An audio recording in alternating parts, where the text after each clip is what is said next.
Hello, everybody. Welcome back to a Cult of Misfits. My name is Matt Owens, and in today's transmission, I'll be talking about one of my favorite subjects, whether or not reality is really real.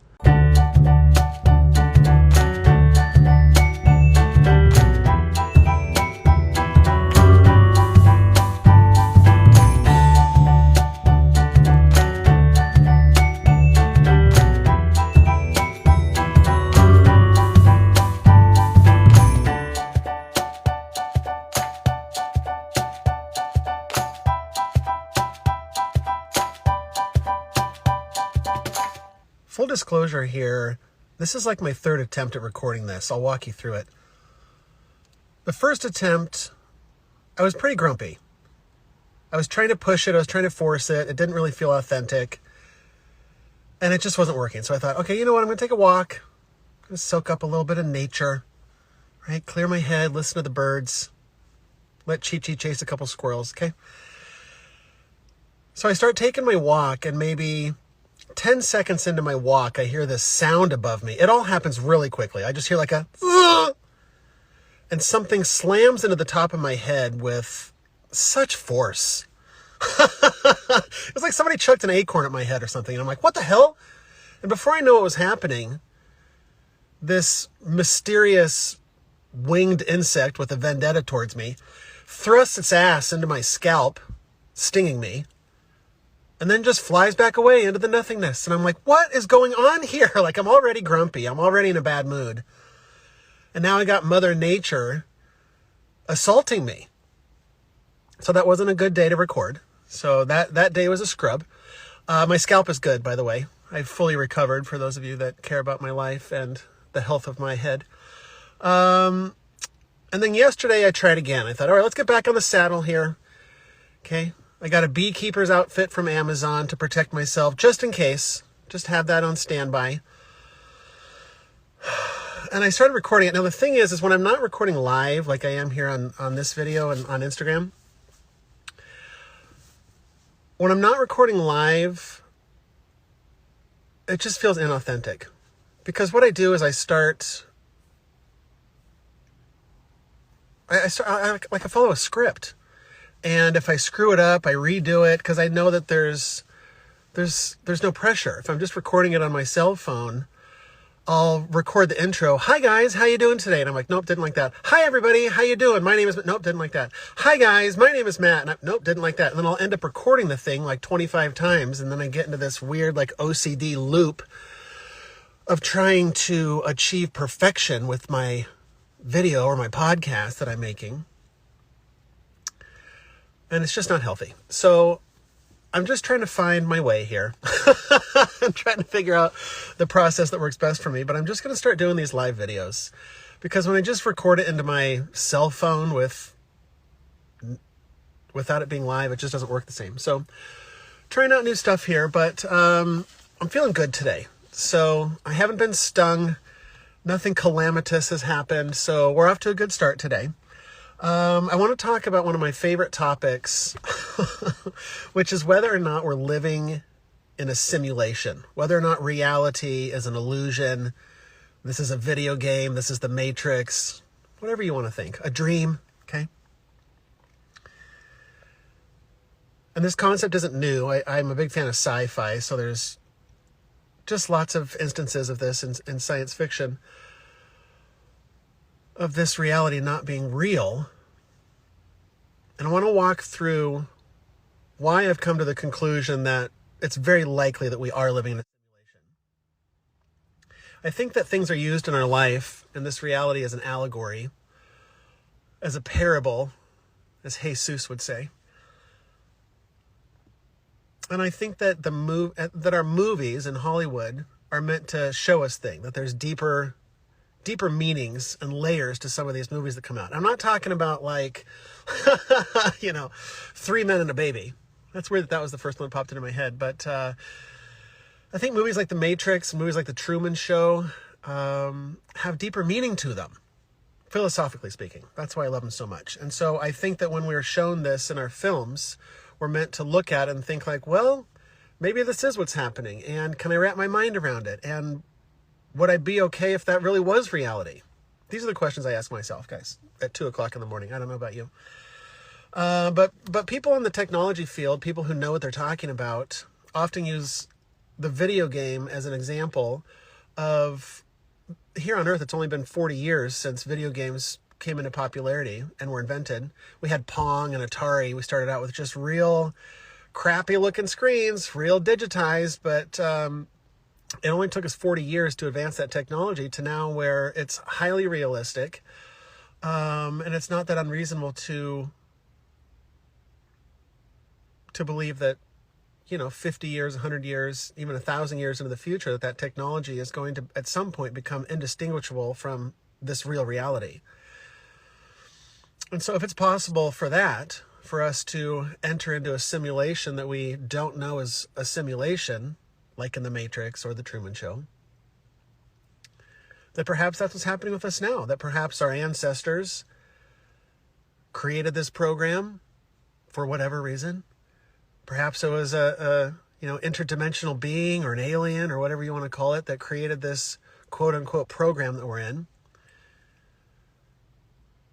I like to think it was just me, a higher version of me, put myself into this program for reasons of, I like to put reasons to it, like, well, we're here for this reason and that reason, like, what is the meaning of life? I really just think it's meant to be an experience.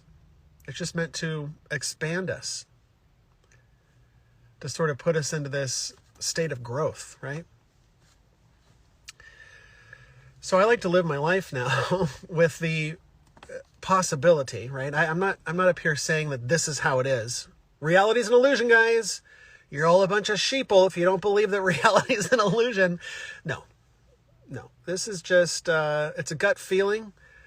And I'm going to lay out for you why I think it's a simulation. And I'm not trying to convince you one way or the other. You can believe whatever you want. But the video, just our video game technology alone here is enough to say, like, yeah, I guess that's actually possible, that we could be living in a simulation and theoretically not know about it, right? That we're an avatar. I like to think that I'm an avatar for divinity, that God is experiencing the 3D world. God is experiencing its own creation through its own creation, right? It bends your mind to think about it, but imagine if you're Mario and you're just bouncing around, sliding down green pipes, hanging out with the princess and Toadstool, living your best life, not realizing that that your free will is an illusion. Mario thinks he's jumping when he wants to jump, but he doesn't know that there's a player that's controlling him. I like to think it's my higher self that's controlling me, not some evil puppet master from, the 32nd dimension or something. But the idea that we don't have free will is a little concerning for a lot of people, I feel like. And it was for me in the beginning. Like, having that loss of control of my own life. Like, what do you mean I'm not in control of my own life? I'm holding my phone right now. I'm recording this video because I wanted to. Gosh dang it. But I'm starting to think that perhaps that's not true. That even that is an illusion. This concept is actually thousands of years old. They talked about it in ancient Greece. Plato, the philosopher, shout out to Plato, by the way. I'm sure he's here listening in spirit form at some point. Plato was really into this.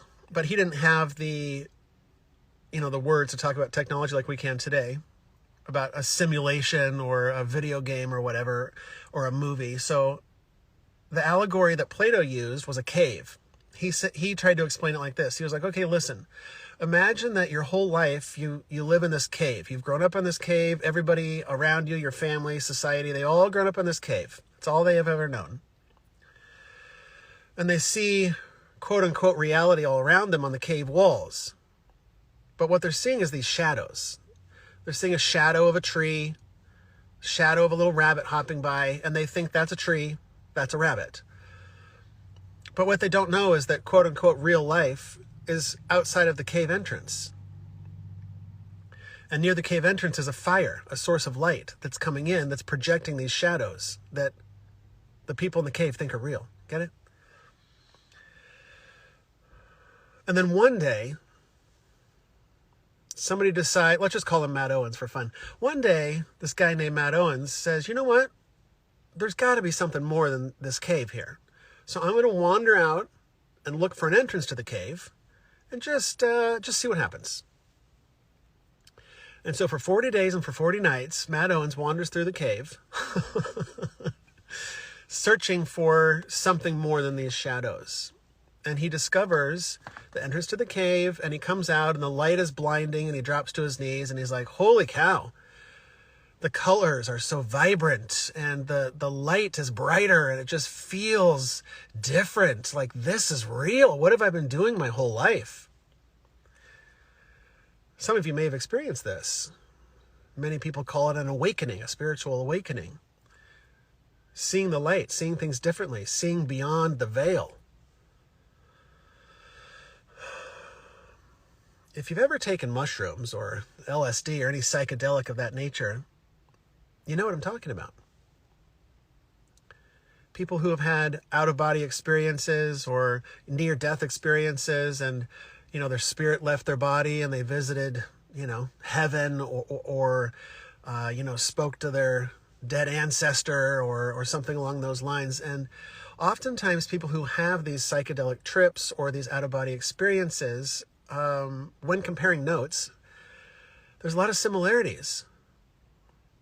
They're often told by their guide or an angel or Jesus or whoever they meet with. It's like the greeter at Walmart. When you have an out-of-body experience, there's always somebody there to say, hi, welcome to your out-of-body experience. How can I help you today? The guides often will say, relax. You're taking everything too seriously. This is not as important as you think that it is right now, okay? So settle down, big guy. Just relax. Things are not as they appear, okay?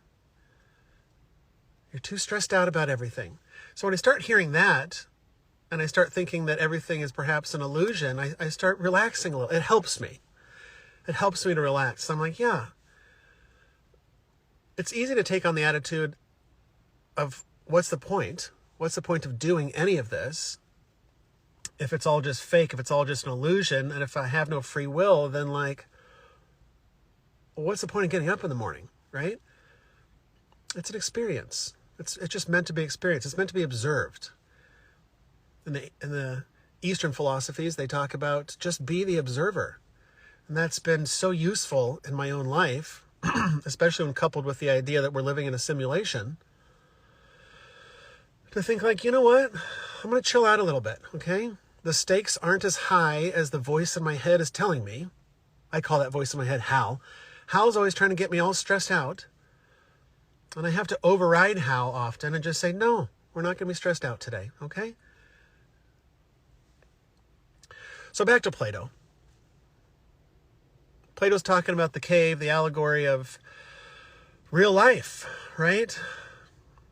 He also started the Eleusinian Mysteries. If you're into this sort of thing, if you're into mysticism and magic and esoterics and stuff like that, you should look into the Eleusinian Mysteries. It's very interesting, and I'm sorry to tell you there's not a lot of information about it because they're called mysteries for a reason. You were sworn to secrecy when you joined the club, joined the cult, if you will. And it was open to men and women. It was open to free people and slaves. It was open to everybody that didn't have a criminal record. And these Eleusinian Mysteries are still largely a mystery because of their vows of secrecy. They did a real good job of not talking about it. So historians and theologians and stuff have to put the stuff together and just sort of guess what happened. But many scholars believe that what was going on there is a ceremony, a series of ceremonies. They'd have these big ceremonies once or twice a year. Where everybody would take a trek and they would walk to Eleusis and have these Eleusinian mysteries, the ceremony. They'd go in and it'd be closed doors. And many people think that the rituals and the rites that happened there had to do with psychedelics. Because when they came out of the mysteries, they were a different person. They had a different view on life. Their mind, their heart, their spirit, everything was opened up, cracked wide open. And so, having taken psychedelics myself, that to me sounds like a psychedelic experience. That sounds like a trip, my friends, where you start to see things differently and like, whoa, we're all connected, man. Everything is one, bro. You start to realize that it's not just words. It's like, no, everything actually is one thing. And it's kind of weird to think about. So then I started thinking about the science of it all, right? Like everything is one. Okay, what does that really mean though? Other than like philosophically, like, hey, we are one. We're all humans, right? It's beyond that. I mean, molecularly, everything is one. There's this one famous experiment called the double slit experiment. If you're interested on reading up about it, check it out. I always advise people, like, don't take my word for these things. Don't take anybody's word for anything. Look into it yourself, right? I was talking to somebody about flat Earth, just having a real friendly conversation about whether the Earth was flat or not. And they were like, okay, what evidence do you have that the Earth might be flat? And I said, you're not going to like the answer to this, but I'm going to ask you to do the research yourself, because I don't want you to just take my word for it. I'm not trying to convince you it's flat or round or even here in existence. So for those of you that are interested in checking out flat Earth, I said, do what I did. Go to Google and type in, why do people think the Earth is flat? And then you can see for yourself exactly why some people think that. That's a whole nother transmission. We're going to talk about that later. I can't wait. So the double slit experiment is a famous experiment that they set up where they emitted photons out of this device. And photons are just little tiny particles of light, essentially, form. And so they shoot them out of this device, and they notice that when the photons were observed, they remained photons, and they remained like a physical particle. And then when the photons were not observed, when the scientists left the room, the particles behaved differently. They turned and reverted back into an energy form. Photons have the ability to be both wave form, like just pure energy, and then also back into a particle. They can flip-flop back and forth. Just a lot of weird stuff. When you start getting into quantum mechanics and quantum physics and all the stuff of like the very, very small, very, very tiny, the fabric of reality starts getting real blurry. And scientists who study this sort of thing, they have no idea what the hell's going on. And so what this is insinuating is that reality, what we see around us, the trees, the grass, our neighbors, all of it is there because it's being observed. And the moment that it's not observed, it ceases to exist. It reverts back into its energy form. It's wacky stuff, guys. This is beyond just like philosophical. This is like a lab experiment. And they don't understand it. They put a camera in the room. The camera was observing the photons, and they clicked back into particle form. Boop, we're being watched now. But then as soon as the camera left the room, boom, back into wave form again, back into energy. It just flip-flops back and forth.